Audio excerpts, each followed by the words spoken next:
Bocil, Vicha dari kumpulan Sehu pun akan beraksi sekali lagi tapi kali ini dalam kumpulan yang lain. Okey, yes, betul Shanti. Kumpulan Masin gabungan peserta dari 3 negara iaitu Malaysia, Indonesia dan juga Singapura. Tapi kenapa Bocil tak ada? Gaduh ke? Mungkin.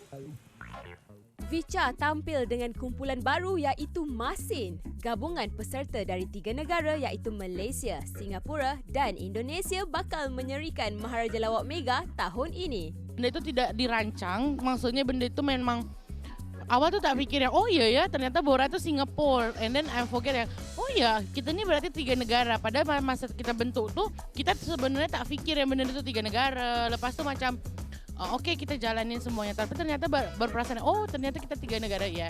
Buat julung kalinya bergabung, bagaimana Vicha, Jiggy dan Mamat dapatkan chemistry bersama? I pun baru kenal dengan Jiggy apa semua. Lepas tu dengan Bora pun jarang yang borak atau apa semua. Tapi masa time kita orang kan kena buat video untuk send dekat Astro. So, I dengan Jiggy pergi ke Johor and then jumpa dengan Mamat.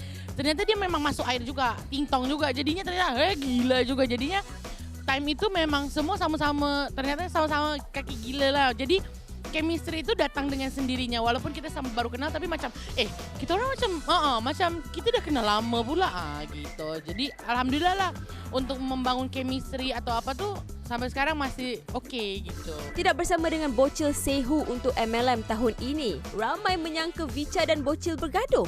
Banyak yang tanya lah, banyak message inbox apa semua. Babe, you bergaduh ke dengan Bocil? Banyak semua tanya.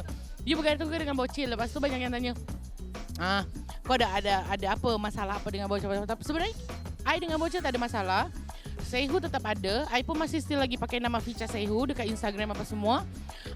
For me it's like okay, macam kita makan setiap hari, takkanlah kita makan bubur aja, takkanlah kita makan ayam kari aja, pasti akan cari benda yang lain tukar. So macam sekarang ini Maharaja Lawak Mega ini, why not kita try benda baru? Siapa tahu benda itu berusaha untuk menjadi lebih baik.